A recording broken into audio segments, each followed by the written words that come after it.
Welcome back to the deep dive. When you look back at big historical moments, major conflicts, there's often this really neat story presented, right? Absolutely. A kind of heroes versus villains narrative. Mm. Very black and white. But when you actually dig into it, history, well, it's messy, it's complicated, less like a clear photo, more like a huge smeared painting with lots of layers. Contradictory layers, often. Exactly. So today, our mission is to really get into how those neat, simple stories get made and sometimes how they're used strategically. And we're focusing on a really important piece of work for this. We are. We're diving deep into a paper by scientific investigator Justin Lake called The Mechanics of Perception, Narrative, and Selective Historical Judgment. Specifically, we're looking at what he calls moral camouflage. That term, moral camouflage, it's really the key. Lake's central argument isn't just some academic exercise. It's actually a crucial tool for thinking critically about, well, about almost everything in politics and history. So what's the core idea? Lay it out for us. Okay, so Lake argues that historical accounts, and even how we talk about politics now, tend to deliberately squash down these incredibly complex events, things driven by economics, culture, geopolitics, you name it. All the messy stuff. All the messy stuff, yeah. And it gets flattened into these really simple, digestible narratives. Good versus evil, the moral binaries we were just talking about. And Lake is saying this simplification isn't accidental. It's not just lazy history. Not at all. That's the critical part. It serves a function. It's done for political and strategic convenience. How so? What's the convenience? Well, think about it. Complexity takes time. It's hard to explain. If a leader has to lay out all the nuanced, tangled causes of a war, they risk losing public support. People tune out. It's easier to just point to a bad guy. Precisely. If you can paint the opponent as pure evil, a caricature, it instantly justifies almost any policy, any spending, any alliance, or maybe even ignoring inconvenient facts about your own side or your allies.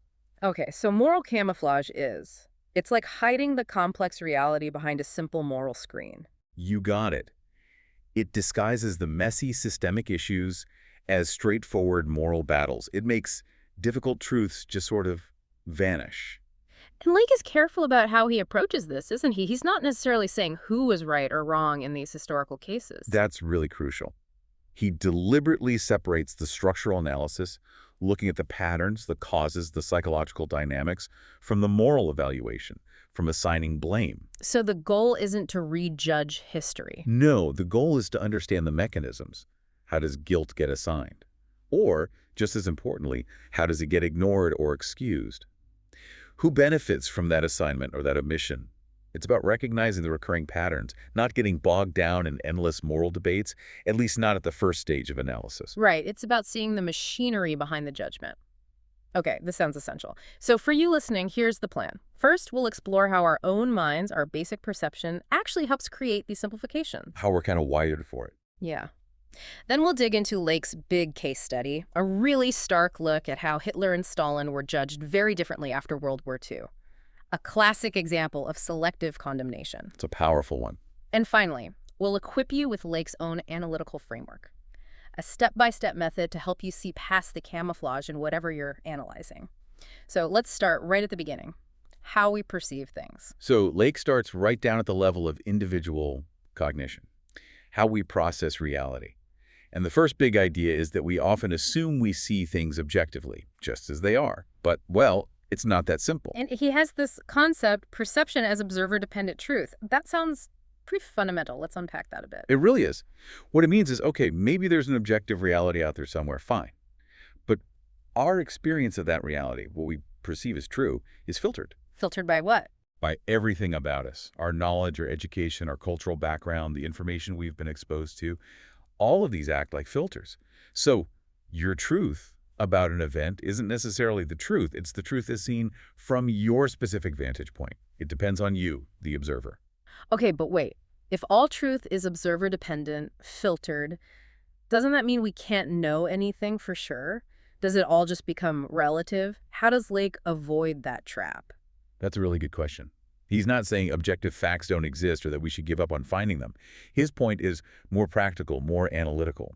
We have to first acknowledge the process of filtering and distortion before we can even begin a clear analysis. Acknowledge our own potential biases, basically. Exactly. And he makes this really critical point. Even if a perception is factually wrong, a complete misperception, it can still have very real consequences in the world. Well, if millions of people genuinely believe a distorted narrative about, say, another country or another group, that belief, even if it's based on misinformation or stereotypes, becomes a powerful political force. It can drive fear, it can lead to escalation, it can justify policies, it can even lead to war. The belief itself is real in its effects, regardless of its factual accuracy. The distortion has power. Okay, that makes sense.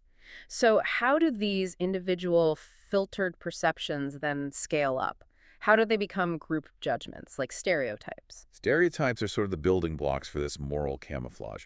Lake describes them as cognitive shortcuts. Our brains like shortcuts. We don't like processing complexity all the time. Exactly. So a stereotype forms, according to Lake, when we observe the behavior of a small and often very visible part of a group. The ones who get noticed. Right. And then we unconsciously generalize those behaviors to the entire group. Millions of diverse individuals get mentally collapsed into one single simple type, often an enemy type. And Lake breaks down how this happens, right? The specific factors. Let's talk about the first one, visibility bias. Visibility bias. Yeah, this is about how we naturally give much more weight to information that's easy to see, that's prominent. Think about media coverage today. Oh, yeah. One really extreme, maybe violent or negative act by one person from a certain group gets blasted everywhere. It gets thousands, maybe millions of times more attention than the everyday, normal, maybe even positive actions of everyone else in that group. So that one visible incident or person comes to represent the whole. It dominates the perception. If the only image you ever see of Nation X is their most aggressive leader shouting on TV or a clip of a protest that turned violent, your brain starts using that as the mental shorthand for all citizens of Nation X. Which leads right into the next factor Lake mentions, the sampling fallacy. Exactly. The sampling fallacy is where your brain takes that very limited, very biased sample, the highly visible stuff we just talked about, and just assumes it's representative of the whole population. Like assuming a few angry tweets represent millions of people's views. Precisely. You're judging the entire group based on observing only a tiny skewed subset.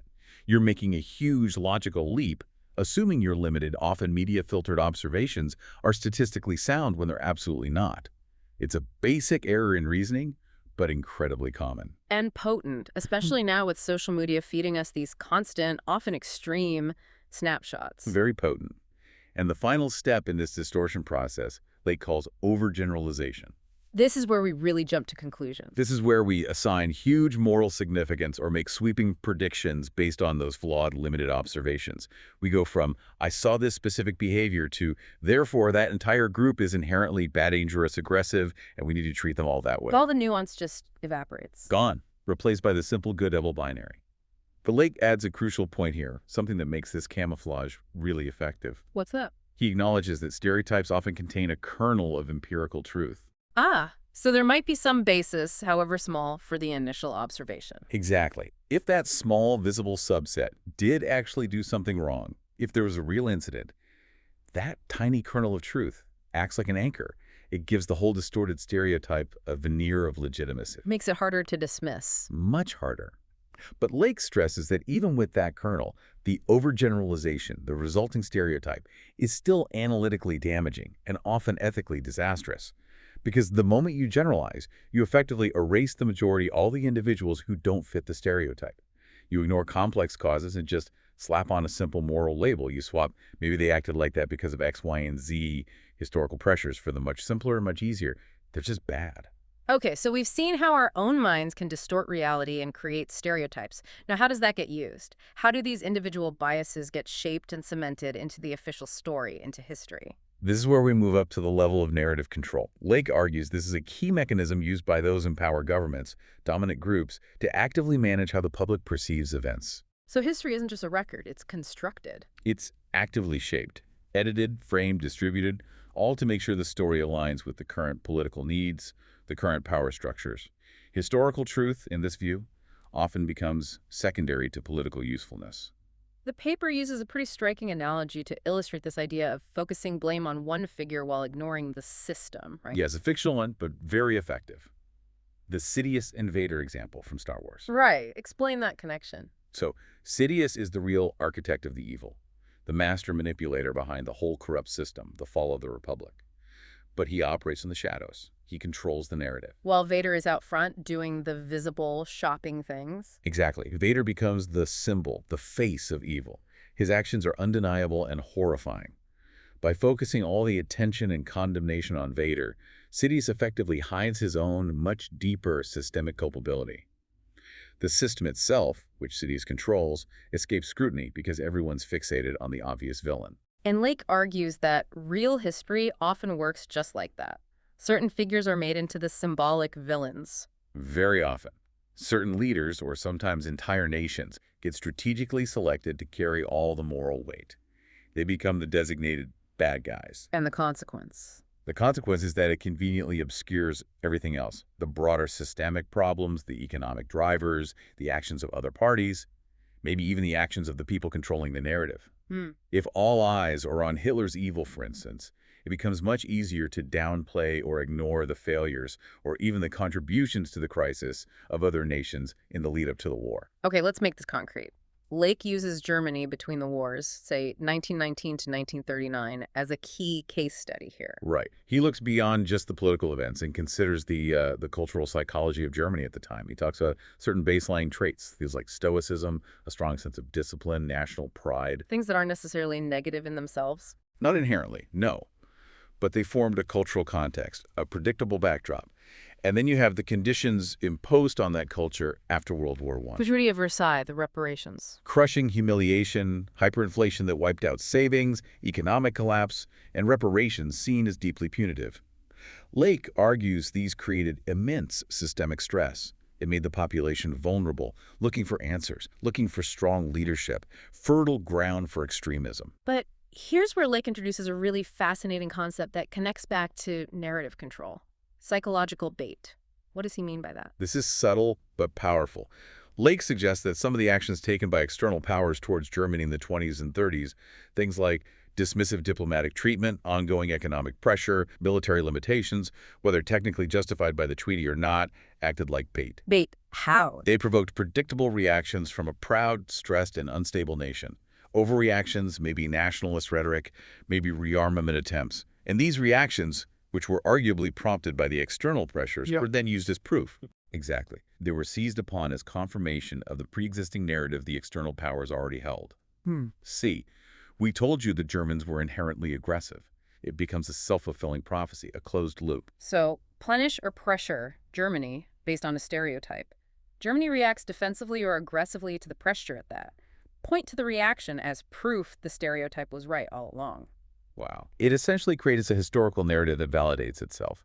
And once that narrative frame is set, once Germany is firmly cast as the aggressor in the minds of the narrative controllers, then everything Germany does from that point on is interpreted through that lens, selectively. Meaning an action that might look like a defensive move if done by Britain or France is automatically seen as proof of aggression if done by Germany. Precisely. The camouflage is fully deployed. And Lake points out how emotional triggers play a huge role here. What kind of triggers? Obvious moral outrages. Things like reports of atrocities, killing civilians. Events that provoke a strong, immediate, and very understandable emotional response. Horror, anger. Which are real responses to real events. Absolutely real. But Lake argues these powerful emotional responses are often strategically channeled to completely overshadow any deeper structural analysis. Any discussion of why things reach that point gets drowned out by the moral condemnation. So the focus snaps entirely to blame, not cause. Right. And then historical memory gets actively rewritten, not to reflect the complex, messy reality, but simply to reinforce the simple good-evil story that's already been established. The complex causes fade away. The simplified villain remains locked in place. Okay, understanding this structure, how narratives are built and emotions triggered, forces us to look at a really stark, almost brutal comparison that shaped the 20th century's moral landscape. This is where Lake really focuses his argument.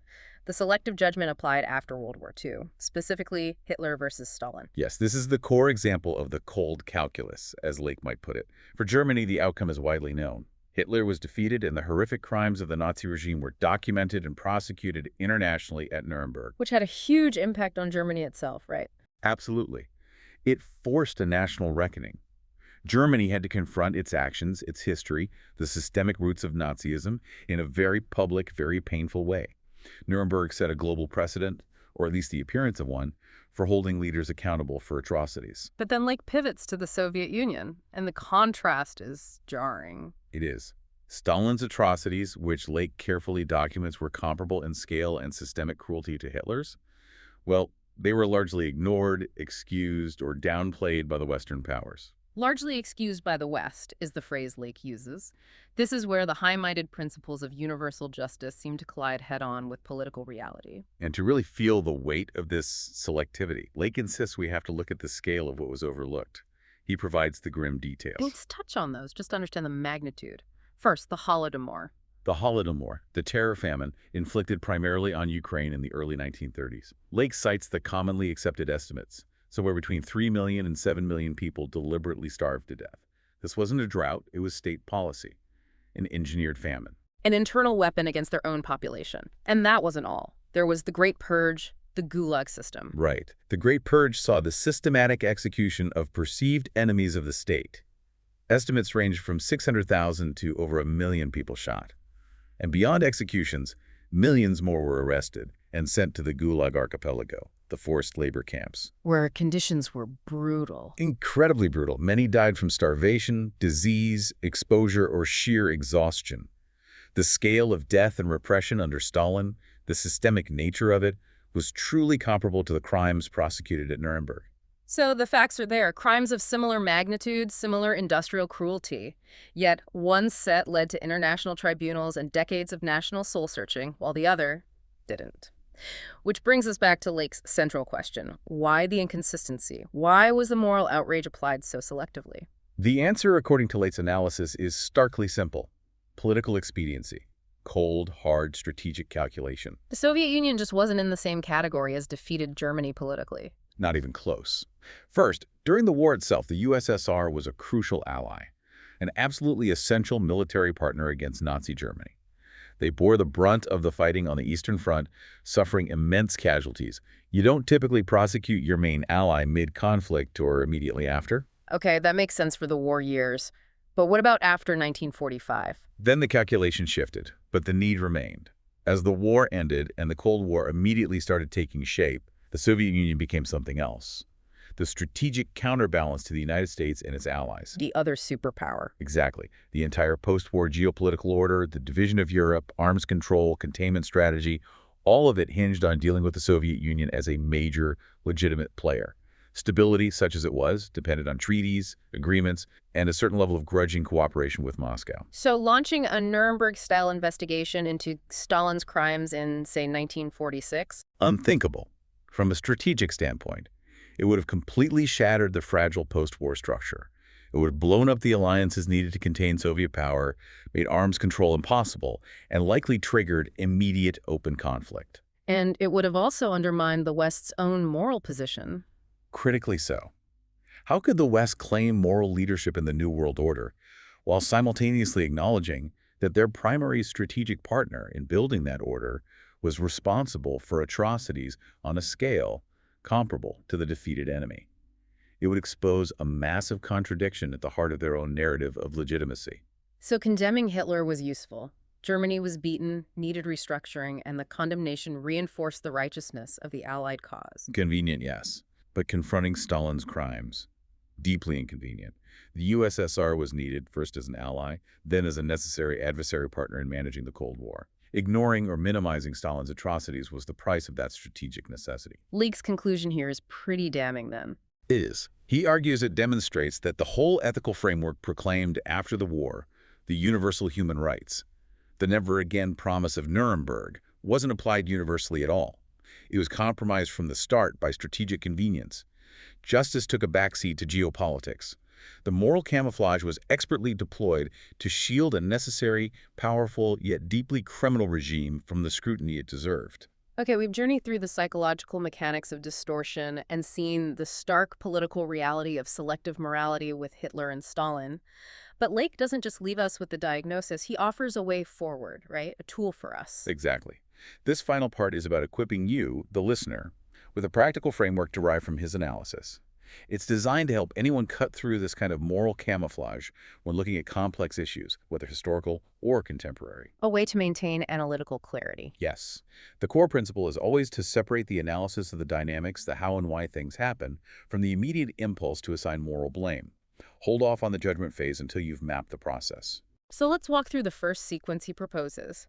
It's a 5-step process for tracking how things escalate and how narratives take hold. Right. It starts simply. Step 1. Perception. This is the initial trigger. An event happens, an observation is made. It might be that kernel of truth we talked about. Something visible occurs. Okay, step 1. See something. What's next? Step 2. Action. Based on that limited perception, an action is taken, often driven by a stereotype that immediately forms about the group involved. That visible kernel gets generalized almost instantly. The distortion kicks in. So see something stereotype forms. Step 3. Step 3 is escalation. Actions based on the stereotype may be punitive, may be dismissive, like the psychological bait we discussed with Germany, provoke a reaction from the targeted group. And that reaction feeds the stereotype. Precisely. It's seen as confirmation, leading to overgeneralization. The loop closes. See, they reacted just like we expected based on the stereotype. Got it. See stereotype act, provoke reaction, confirm stereotype. What's step 4? Step 4, narrative framing. This is where political actors or those controlling information really step in. They take that confirmed stereotype, that overgeneralization, and package it. They create the official story, the simple binary social judgment. Group A is good justified, Group B is bad aggressive. The moral binary gets locked in by those in power. Exactly. And finally, step 5, historical judgment. That politically convenient narrative, the social judgment, gets cemented. It goes into textbooks, becomes the dominant media narrative, shapes policy. It becomes the accepted, often unquestioned, historical truth. So perception, stereotype, escalation, overgeneralization, narrative framing, historical judgment. By tracing these steps for any conflict or issue, you can pinpoint where the simplification happened and whose interests it served. It forces you to slow down and map the process, not just react to the final packaged outcome. And Lake offers a second sequence, too, applying this specifically to that cold calculus of selective judgment, like the Hitler-Stalin case. Yes, this one lays bare the algorithm, if you will, behind why some atrocities get condemned and others get ignored. It starts with 2 objective elements, actor and crime scale. Who did it and how bad was it?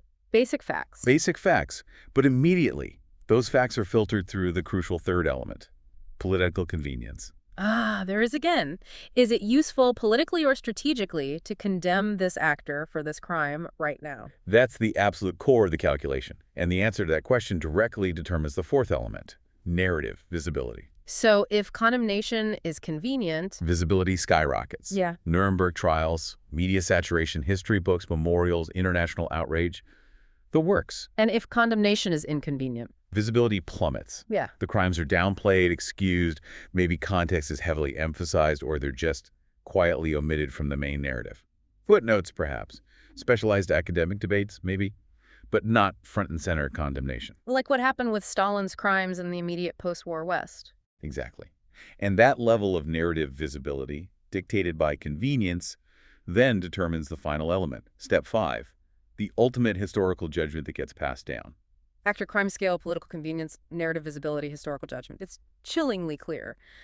The actual scale of the crime isn't the primary driver of the historical verdict. Often, it's secondary to the political utility of acknowledging it. And Lake argues that understanding this sequence is vital. It shows the selective condemnation isn't necessarily a sign of moral hypocrisy in the individuals involved. It's often a structural outcome of geopolitical necessity and self-interest. Using this framework, then, helps you analyze complex events without immediately getting trapped in the prepackaged moral narrative. Precisely. It pushes you to map the system dynamics first. Who benefits from this narrative? What complexities are being hidden? It demands you separate the act from the political reasons for either highlighting or burying that act. It's about analytical rigor before moral judgment. #tag outro. So after this deep dive into Justin Lake's work on moral camouflage, what are the big takeaways for you thinking through this with us? It leaves us with some pretty challenging thoughts. I think the main lesson is that genuine understanding, real analytical rigor, requires us to be deeply suspicious of simple moral binaries when we look at history or politics. I think it looks too neat, too black and white. Ask questions. Assume complexity is being hidden. The messiness, the contradictions, the systemic drivers that's usually closer to the reality. Ask yourself, what inconvenient truths might this simple story be camouflaging and why? And it's crucial to make that distinction Lake emphasizes between the kernel of truth, the real event that might have happened, and the overgeneralization, the sweeping moral judgment that gets built on top of it. Spotting that leap from observation to stereotype is key. It's maybe the first defense against narratives designed to manipulate. It definitely requires effort, though. It means questioning assumptions, maybe even ones we hold dear. It means looking for those systemic dynamics, the economic pressures, the political conveniences, instead of just accepting the easy good guy, bad guy story. It's about mapping the machinery, not just reacting to the output. Which leads us to a final thought, something for you to really chew on after we finish here. If, as Lake compellingly argues, political convenience 80 years ago led to the selective condemnation of Hitler while effectively erasing Stalin's comparable crimes from mainstream Western focus because he was a necessary strategic partner. Then the unavoidable question for today is, what strategic compromises are being made right now? In our current alliances, our global trade networks, our security agreements, Are there modern equivalents of mass atrocities, systemic oppressions, maybe environmental destruction on a vast scale? They're being deliberately downplayed or ignored in our dominant narratives because condemning them would be inconvenient. because it might threaten a vital trade relationship, or undermine a key security partnership, or disrupt a geopolitical balance that currently benefits those in power. The mechanisms of moral camouflage haven't gone away. The need for political convenience is perennial. The camouflage just adapts, shifts its patterns to protect the current structures of power. And our job, as critical thinkers, is to keep trying to see beneath it. That is definitely a deep dive worth continuing on your own. Thank you for thinking along with us today.